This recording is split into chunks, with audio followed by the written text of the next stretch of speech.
2004 a 2013, o Brasil apresentou altas taxas de crescimento econômico.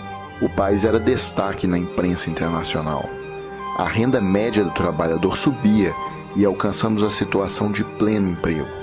Não é preciso voltar tanto no tempo para relembrarmos esse período.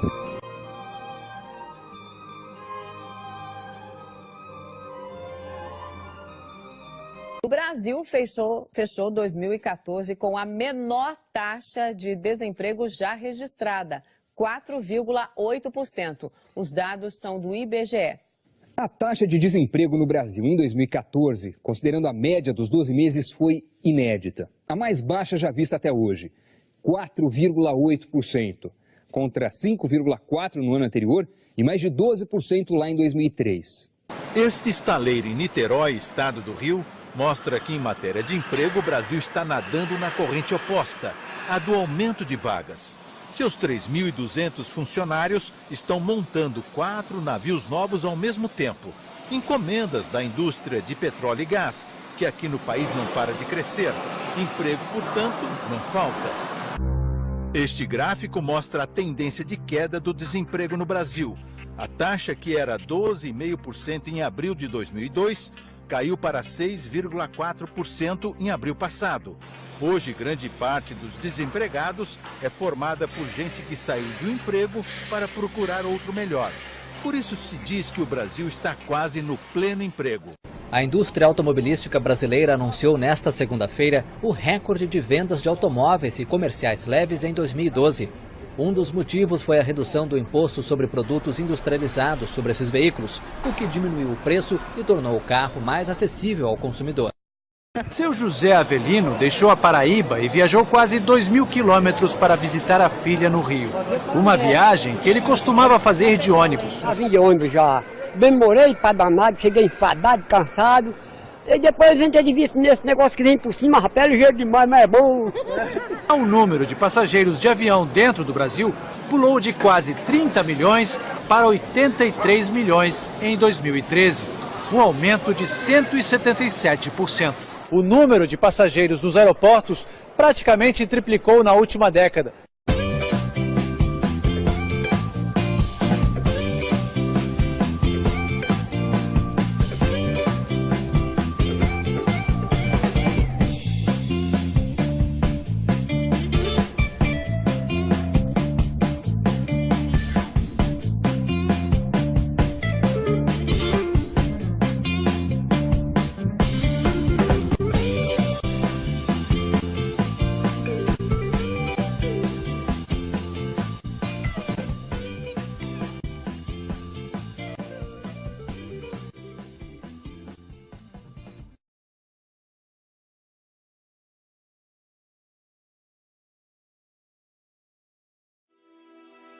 O estaleiro Enseada do Paraguaçu, que está sendo construído em Maragogipe, no Recôncavo, vai ter as obras suspensas no sábado. Segundo a Enseada Indústria Naval, responsável pelo empreendimento, o motivo é a falta de recursos financeiros. Os 4.000 operários que trabalhavam na obra já vêm sendo demitidos desde o ano passado. O estaleiro está com mais de 80% das obras concluídas. O custo está orçado em 2 bilhões e 600 milhões de reais. O empreendimento entrou em declínio depois do início da Operação Lava Jato, que investiga denúncias de corrupção na Petrobras. 3 empreiteiras que participam da obra estão sendo investigadas.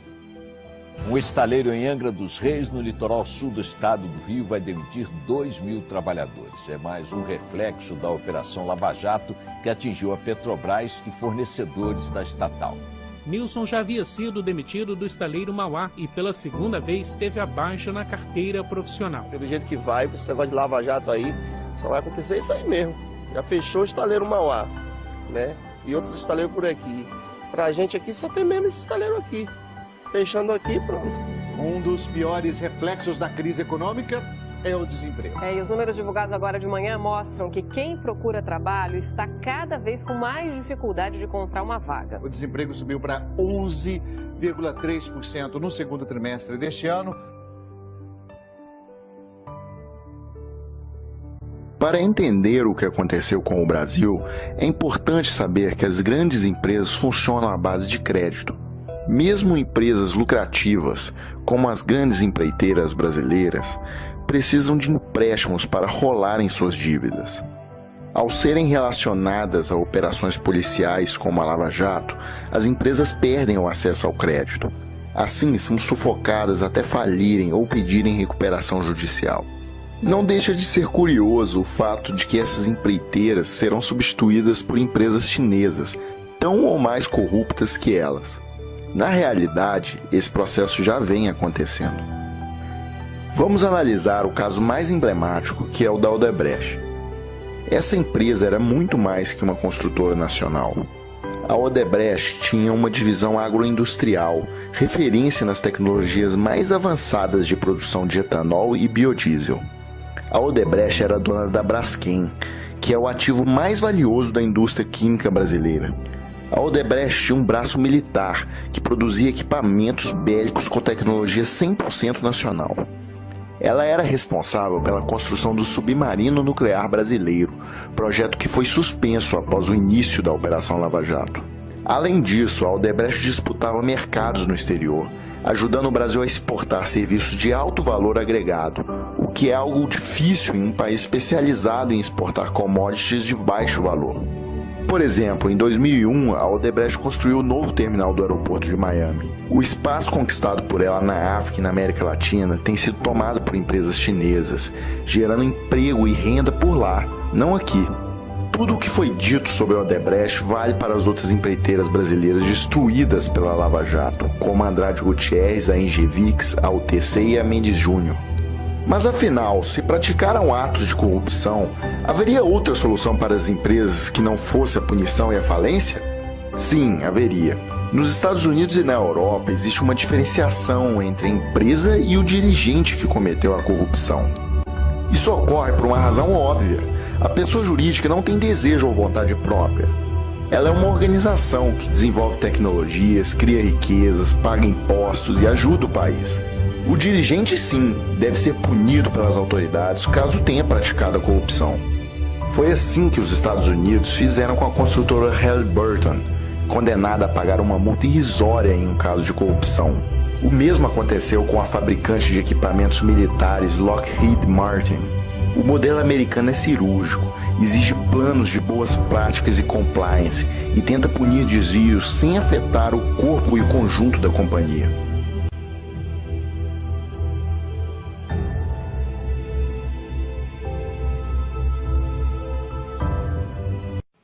O fato é que a Lava Jato se gaba de ter conseguido devolver ao país 2 bilhões, até agora, de recursos desviados. Agora eu pergunto, só no sistema Odebrecht dizem que são 50 mil empregos riscados, no sistema todo de construção civil 150 mil, a quebra da indústria naval, o sério comprometimento da rigidez econômica de toda a indústria de construção civil. Isso daí é bem mais do que 2 bilhões. Do ponto de vista econômico, essa conta não fecha.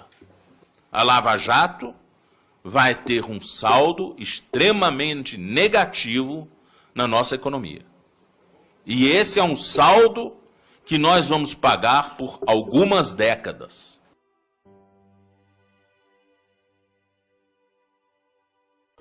Esse gráfico foi produzido pelo jornal Folha de São Paulo. Perceba que foi exatamente em 2014 que a economia brasileira começou a naufragar. Todos nós somos contra a corrupção.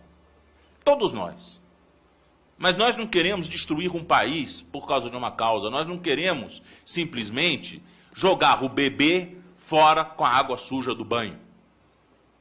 Muitas vezes a Lava Jato me parece aquela atitude de você querer desbaratear, matar as baratas da casa com lança-chamas e botar fogo na casa. Então não é razoável hoje, por exemplo, que um procurador da República recém-concursado ganhe quase 30 mil reais, bruto, e líquido quase 24 mil reais. Enquanto você tem um general 4 estrelas recebendo 14 mil reais bruto, você tem um professor titular de universidade em fim de carreira recebendo 12 mil reais brutos. Isso sobe a cabeça de qualquer um. Isso sobe a cabeça. E as pessoas perdem um senso de realidade. Acham que o mundo é assim. Eles ficam numa aporia com o mundo externo, vamos dizer, uma visão endógena do mundo, que não estão sabendo o que está acontecendo.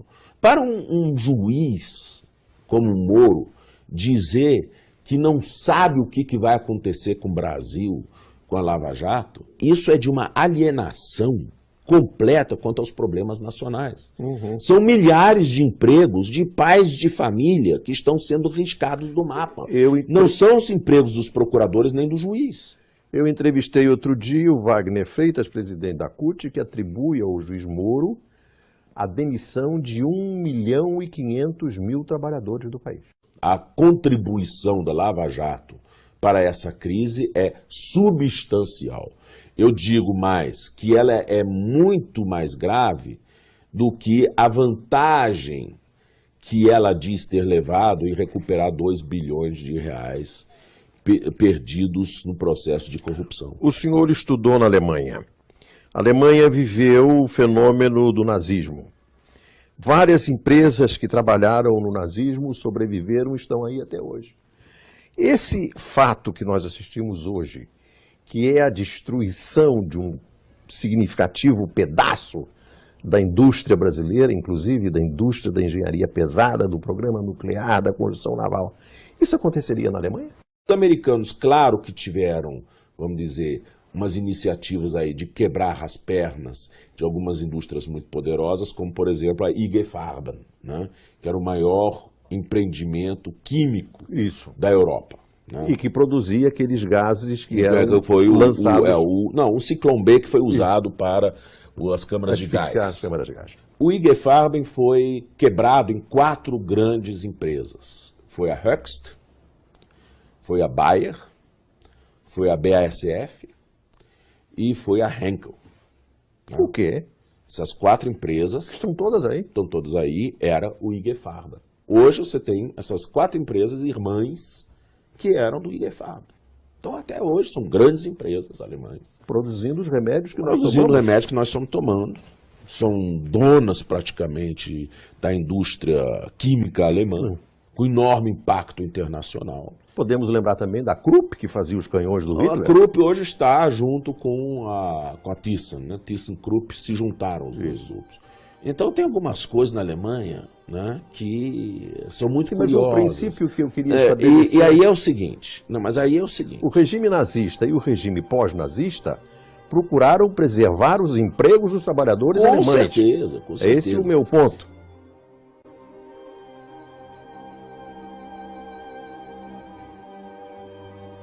Esse canteiro aqui nós chegamos a ter 7.200 trabalhadores, né? O impacto que ela causou na chegada foi uma perspectiva muito bonita, muito grande, sabe? Foi um projeto onde nasceu uma esperança no coração das pessoas que moram aqui nesse lugar. Ah, isso aqui era pra estar pegando fogo, né? Aí tipo, a gente tá com ele operando em plena carga, dentro desse shopping aqui, em torno de 600 pessoas, só dentro desse shopping, produzindo 3.000 toneladas mês. Devia estar assim, infelizmente não foi possível. Em cursos, em especialização, todo mundo procura se especializar em algo. Aqui quando a gente foi assim surpreendido, né, com a interrupção da obra, isso dificultou bastante a vida de todos, né, porque todos os trabalhadores e trabalhadoras que entraram em financiamento de casa própria, de carros, de motos, né, acabaram ficando endividados a partir do momento que foram desempregados. Também eu começar a fazer minha casa, para sair do aluguel, eu tenho que segurar, porque eu não posso gastar o que eu tenho para poder investir na minha casa. Rapaz, minha vida depois que eu saí do estaleiro foi pescar, né, para pescaria, né, pescar para poder levar o sustento para a família, né. Eu dormi em um sonho e acordei em um pesadelo. Esse sonho foi interrompido bruscamente, né, e isso foi um impacto muito grande na região. Parou o momento que está todo mundo em construção, todo mundo apostou muito no momento da obra aqui. Está todo mundo parado. Uns pescando, outros tirando piaçaba, tirando morão. Eu tinha expectativa de ter trabalho, de ter emprego o resto de minha vida, porque foi isso que foi falado por autoridades. Eu estou me sentindo impossibilitada de sonhar. A gente viu o sorriso estampado na face, né, dos maragogipanos, do São Roquense e do povo do Recôncavo em geral. E agora a gente vê tristeza, vê desespero, todo mundo em busca de oportunidade.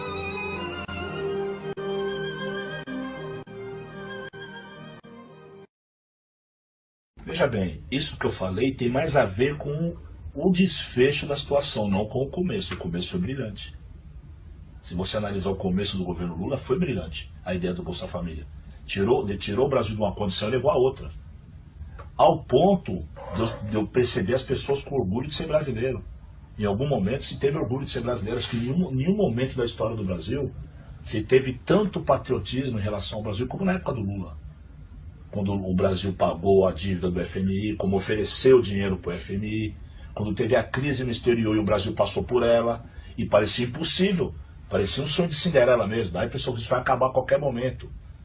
Acabou? Eu acho que foi sabotado. Eu acho que há muitos interesses para que o Brasil não continue nesse caminho.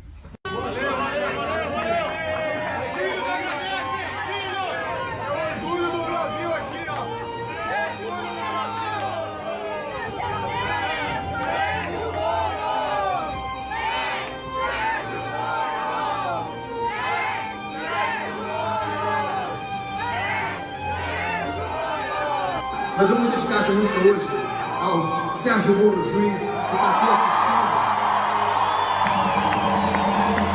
Que está presente aqui hoje, eu não sei onde ele está.